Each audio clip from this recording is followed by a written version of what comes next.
Always enjoy our next guest and the conversations that we have. Drake Bassett.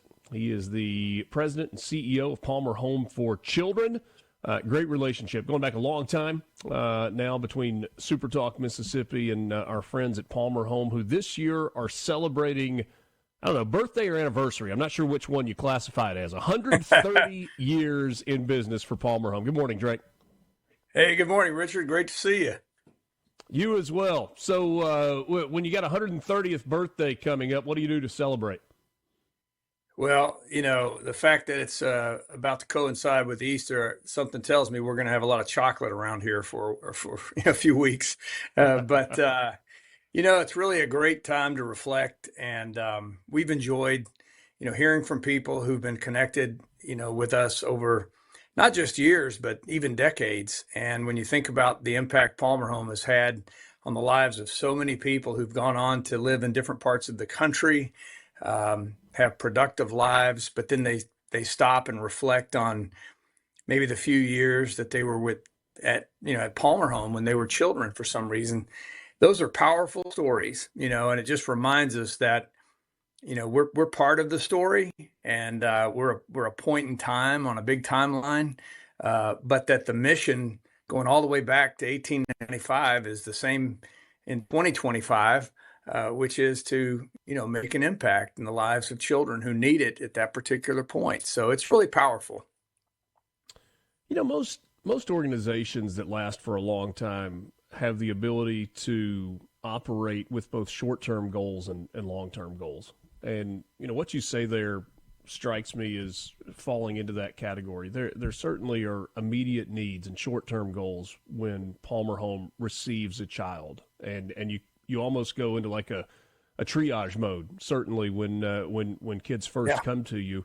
But then the long-term piece of it, with what you were saying just a second ago, the children who you do receive, who are with you for an extended period of time, and then graduate high school, and in some cases graduate college or jump into the workforce, and then you look up 30 years later and you're like, man, look at where this person is. It really is truly remarkable. Yeah, I've had the privilege of being here for about 13 years now, which means that some of the children I met when I first came here, who were, 4 and 5, 7 and 8, maybe 10 and 12, it's really a pleasure for me to keep up with them now that they're in adult life.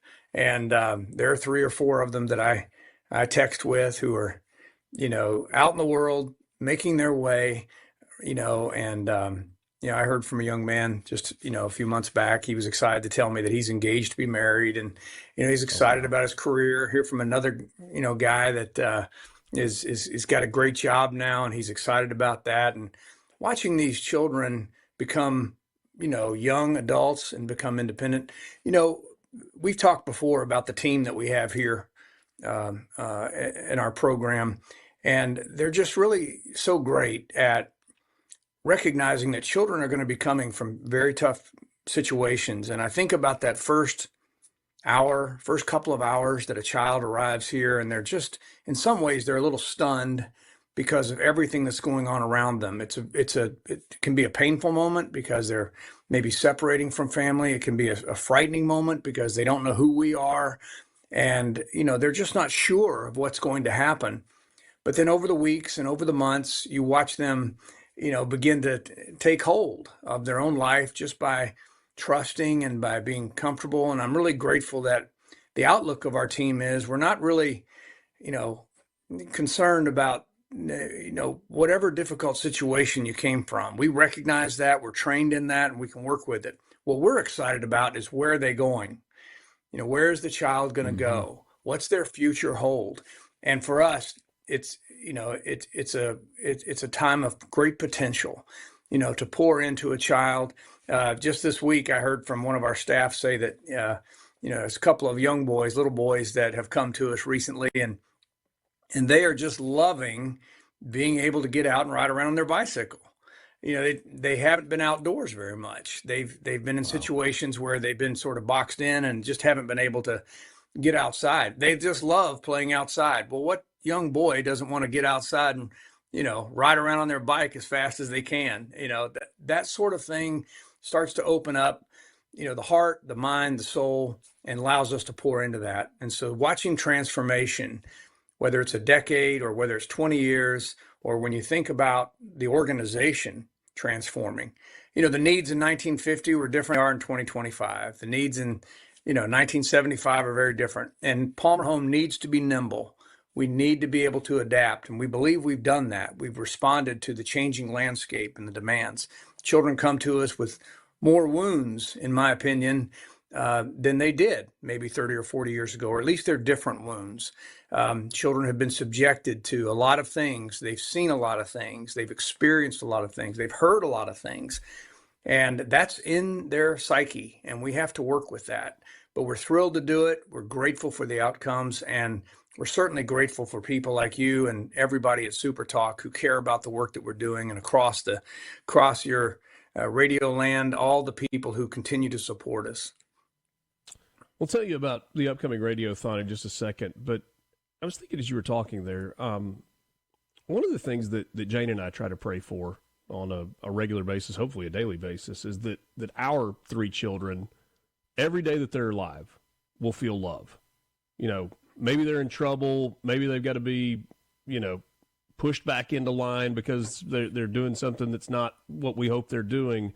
But even in those moments, they always feel loved. Like, that's never a question.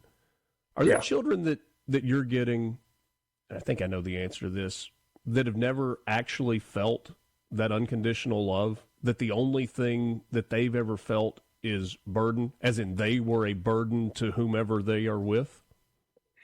Yeah, I would say for the most part, there have been some exceptions where maybe a family member has a grandmother or a mother or father has in some way or another done their best to pour into a child. But I would say that the majority of our children, I think, carry with them a question. And that question is, if I'm here and I'm not with my family, well, what's wrong with me? And if you're carrying that kind of question, that's a hard one to live with. And as children get older, we're able to coach and explain maybe why the circumstances have led them here. But what you're talking about, Richard, is what I think makes people really, really rich, even if they've only got $15 in their checking account. If you've had a family, if you've had a parent, if you've had somebody in your life pull for you and tell you that you matter, then you're rich beyond compare. And the reason is because we see so many children who have to struggle up that mountain to believe that somebody out there really cares for them. But if you got that from the time you were born and you were growing up in a home, and like you say, it's not always perfect. Parents, we always reflect and go, man, I wish I'd done that different. But, you can make a lot of mistakes and still convey to a child that you love them, that they're important, and that you'll never, ever back off of supporting them. That kind of influence, that kind of affection is what we are able to feed into. We're not their parents, and we acknowledge that, but we can certainly come alongside of these children and tell them, hey, you're special. You do matter. I don't think we've announced publicly the date for Radiothon this year. It is now on the calendar. July 10th is the day this year. It certainly is a day that we look forward to every year. It's a day that many listeners put on their calendar every year, and that generosity has blown us all away year after year after year. It's hard to believe. How many years now? Is this This will be our 13th. 13th, yeah. Yeah, hard to believe. For Radiothon. July 10th is going to be a special day. Yeah, July 10th. I hope everybody will take a red pen and circle that and make plans to listen in to all the conversations with staff and with people who are part of the community and with some of our older children, and just hearing those stories and recognizing that Mississippi has a special treasure, and it's Palmer Home for Children. And everybody, I believe, as I've said before, needs to put their hands on this. They need to put their fingerprints on this, because just like you were talking about earlier, children do need that love. And I think we're challenged as Christians and as citizens to, be somebody to someone. make a difference in the life of somebody. And that's how you can do that, by getting involved with our radiothon. It's a great day that we all sort of stop. You won't talk politics that day. Not You that won't talk day. industry.